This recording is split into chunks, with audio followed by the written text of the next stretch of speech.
Yan, mga kapatid, dumating na yung order ko. Kulay green na cloth. Ito pong green na cloth po na to, ito yung mga ginagamit sa mga studio.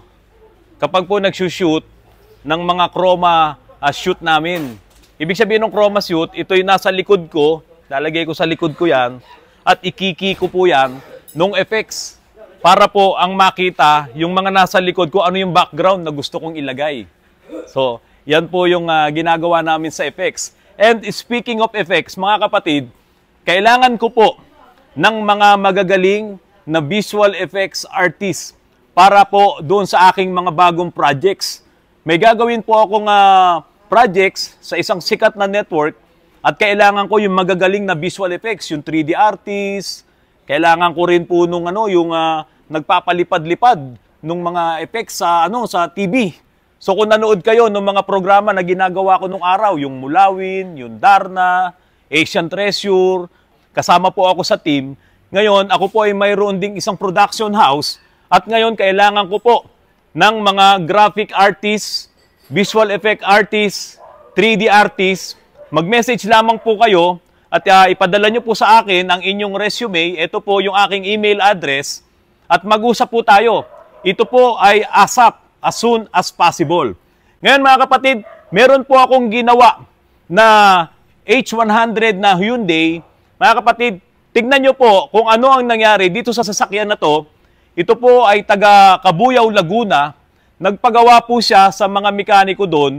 Kaso, nagkamali ng diagnose at nabutas ang kanyang bulsa. Ito po, panoorin nyo po ng kompletong-kompleto. Mga kapatid, magandang hapon sa inyong lahat. Ito pong sasakyan na to, galing pa po ito ng Cabuyao, Laguna. Ayan.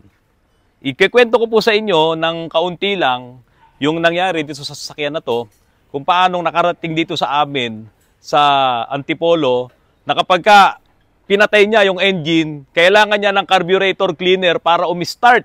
Sinasalubungan po ng carburetor cleaner doon sa intake. Kasi kung i-start mo lang ay hindi po siya gagana. May redondo siya pero talagang hindi siya mag-start. Yung walang gana yung engine. Ito po, tingnan nyo. So ito yung kanyang carburetor cleaner. Ayan, nandiyan pa yung gamit. Ubus na pala no? Kasi po, tuwing ito po ay papatayin niya yung engine, kailangan niya magsalubong doon sa intake manifold noong carburetor cleaner. Ito. Ayan. Kasi po, hindi gagana yung makina. Ito po kasi ay pinalitan na ng common rail. Sargento, kaya ba? Ito po yung common rail. Hindi ko lang maipakita sa inyo ng buo. Ayun, yung parang mga tornilyo na yon. Brand new po yan. At ang sabi po daw nung mekaniko niyan, doon sa Cabuyao, Laguna, kapag hindi umandar, huwag nyo akong bayaran. Kapag hindi naayos itong inyong sasakyan. Pero ipinatesting naman daw po yung mga injectors. Kaya ang lakas daw po ng loob ng mekaniko na sabihin na ang may problema yung common rail. Alam nyo mga kapatid, bihirang-bihirang masira po yung common rail na yan. Siguro kung masisira man ay yung mga sensors na nandun, yung common rail high pressure sensor. Yan yung pwedeng masira pero bihira pa rin. Doon po kasi sa common rail, kailangan lang magkaroon doon ng pressure na yung iba 100 megapascals, yung iba 300 megapascals, yung pinakamataas. Pressure po yon ng fuel. Yung pressure na yon ang ibubuga ngayon nitong mga injectors na to. Kung mahina ang pressure doon sa common rail, hindi po bubuga ng diesel itong mga injectors. So, ang nangyari po, bumili yung may-ari nito ng common rail dahil nga doon sa kanilang usapan, na kung hindi daw po gagana ay wag daw po siyang bayaran. Hindi nga po siya binayaran kasi po hindi gumana. Ito po ay tinapos namin hanggang sa umabot na nga po ng dilim at successful po yung mga binili kong mga injectors diyan po kay Miss Rupa Rosario ng MC2 Auto Supply. Panoorin nyo po kung ano ang nangyari sa H100 na ito na nabutas ang bulsa ng may-ari dahil sa maling diagnose noong mekaniko. Kasi po, ang talagang may sira ay itong mga injectors. Ayan. Kung nanonood man po yung may-ari nitong sasakyan na to, sira po ang tatlo nyong injectors. Itong Delphi na injectors na to, sira yan. At ang buo lang po, itong nilagyan ko ng electrical tape.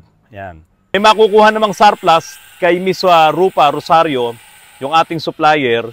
Sabi ko, pahiramin mo muna ako ng surplus na 3 para naman hindi masyadong magastusan yung may-ari. No, yung presyo, sasabihin ko na lang po sa inyo kapag umaandar na. So, yun ang naging usapan. Dadalhan ngayon ako ng 3 injectors. Ito mga kapatid, itong Delphi injectors po na to, napakaselan po nito. Sobrang selan. Kaya kung halimbawa, nagpaayos kayo nito dahil gusto nyong ipa-cleaning, halimbawa, no, huwag nyong basta-basta ito pabubuksan. Dahil kapag ito binuksan nila at hindi sila ganun kagaling or ka-eksperto sa mga injectors, hindi na nila ito mapapagana pa ulit. Kaya po si Chip, yung ating gumagawa ng mga injectors natin dito, yung nagki-cleaning saka nagka-calibrate, kabisado niya to. Kaya lang, talagang sira na po yung mga nozzle tip nito at malamang may problema na rin yung kanyang mga solenoid dito sa loob. Kasi kahit anong salang ni Chip nito doon sa aming tester, sa injector tester natin, wala na po itong inilalabas na fuel.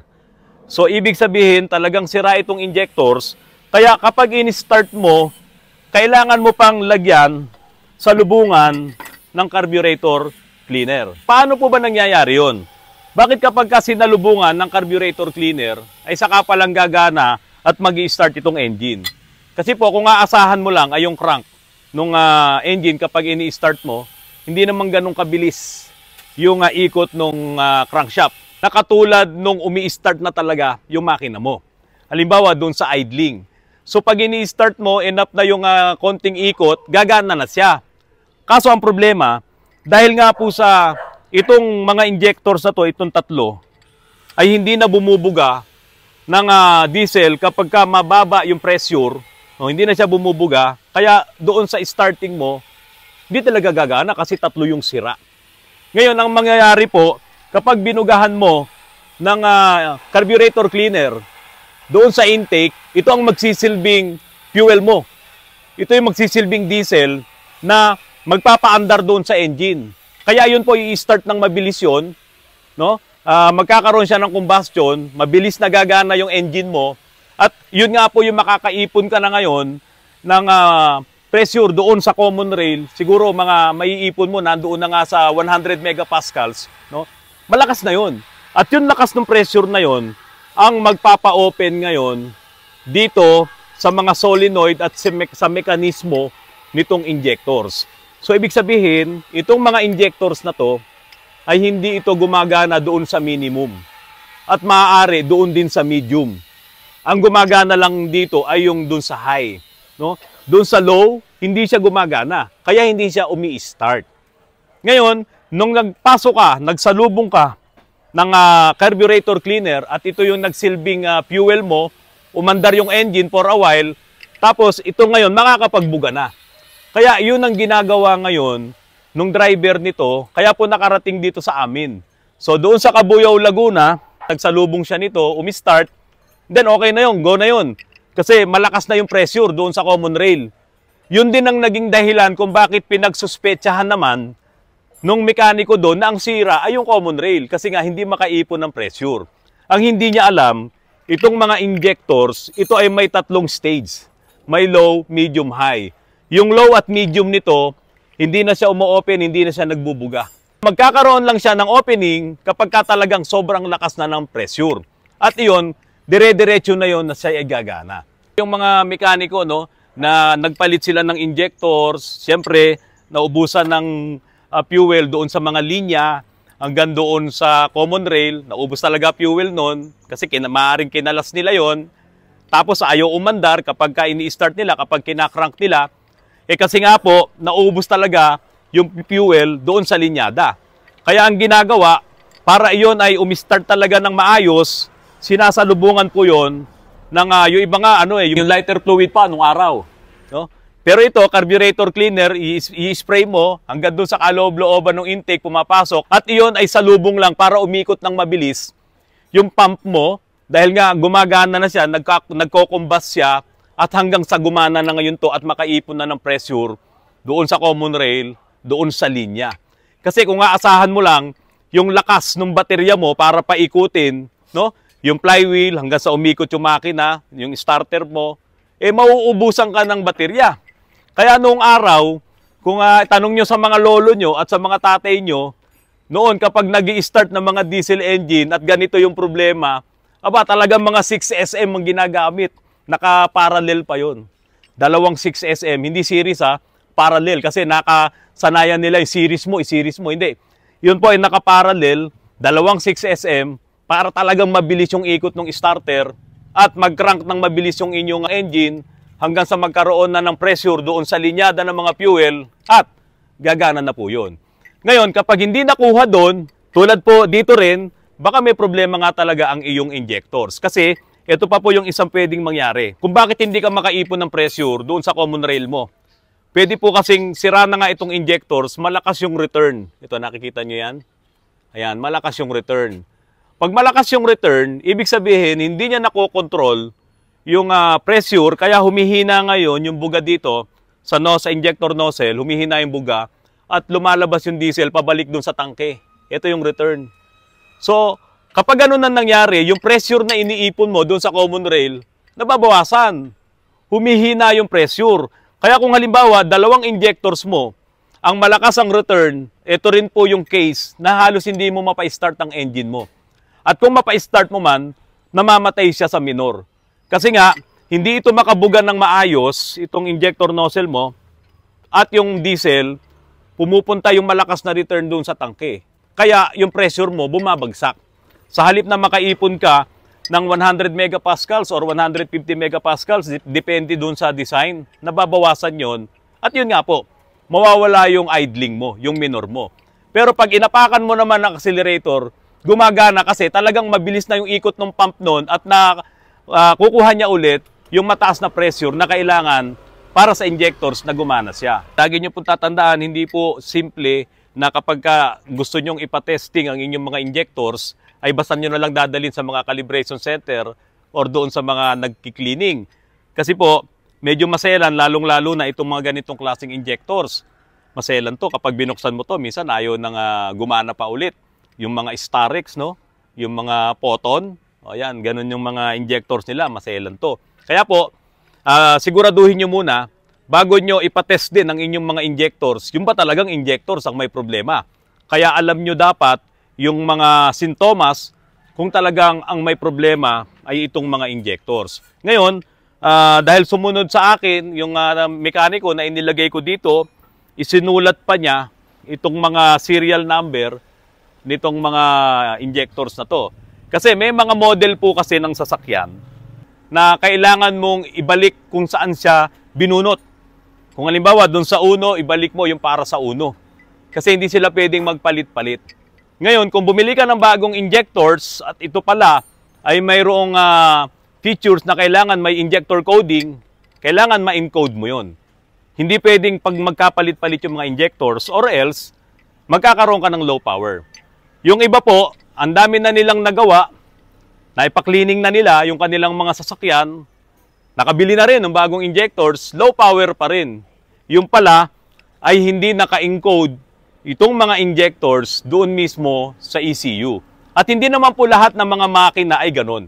So may mga design ng mga diesel engines na kailangan pag nagpalit ka ng injectors or binunot mo yung injectors, ibalik mo siya kung saan siya dati nakasaksak, kung sa 1, sa 2, sa 3, sa 4. Or else, hindi po siya gagana doon sa pinakamagandang gana niya. Gagana lang siya by default at mawawalan ka ng power. Ngayon lang dumating tong 4 na injectors. Pinapa-overtime ko lang dito kay Francis. Gusto ko sana bago ko i-upload itong vlog ko na to, ay makita nyo na umaandar na itong H100 na to ng Hyundai. Ayan o. Bago daw, Francis, ang common rail nito eh. Ayun o. Yan yung common rail o. Bago o. Tsaka pinacheck ko din sir yung bagong dating kay Chip. Okay naman po doon. Okay. Nakaisa ka na no? Okay. Sinasalpak lang muna ni Francis yung 4 na injectors. Galing po yung 3 kay Miss Rupa Rosario, diyan po sa MC2 Auto Supply sa Blumentritt. At nanghiram lang muna tayo para naman kung sakaling okay na, saka pa lang magbabayad yung may-ari. Yun lang ang kagandahan po diyan sa mga suppliers na kaibigan natin na nakakahiram tayo ng pyesa. Naikabit na namin yung 4 na injectors. Ito yung 3 sira. At yung 3 naman ay galing po kay Miss Rupa Rosario. Magpapadala ng lechon sa amin ngayong susunod na buwan. O, Miss Rupa, ha? Okay, ito na po yung sirang 3. At yung 3 naman, kasama nung isang naiwan na buo, ikinabit na po namin. Nakapag-bleed na po si Rudy. Rudy, pakita ka. O, ayan, nakapag-bleed na po si Rudy. Tapos naikabit na ni... Pakita mo yung mga gwapong mga mekaniko. Okay, ano ka pangalan mo? Francis. Sorry, nakalimutan ko sa dami nila. Okay, tignan natin kung i-start na to. Nakakabit na po yung mga injectors, surplus, Delphi. Ayan, Delphi. Ayan. Ay, teka muna. Mga kapatid, ito kasi, ito pinalitan ng bagong common rail. Ang mahal-mahal ng common rail, pero hindi iyon ang sira. Tulad nga po nung lagi ko sinasabi sa inyo, kapag nagkamali ng diagnose yung mekaniko, asahan mo mabubutas ang bulsa mo. Dito, nagkamali talaga. Tignan nyo po, ang naging trabaho lamang namin dito, tanggalin yung mga injectors, i-testing dun sa injector tester namin, si Chipo ang gumagawa nun, at umorder diyan po sa ating supplier. Ngayon, merong bagong dating dito, galing pa ng Caloocan, ayan, kukunin yung ang layo, si Kuya. Okay, start na natin, tignan natin. Start na natin. Okay.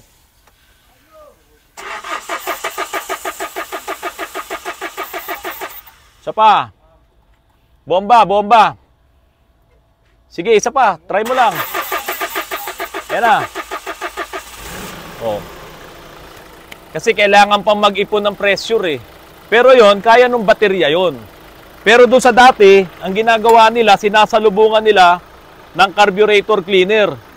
Kasi talagang hindi na po gumagana itong 3 injectors. So sira na po ito. Talagang gagastos na yung may-ari, babayaran si Miss Rupa.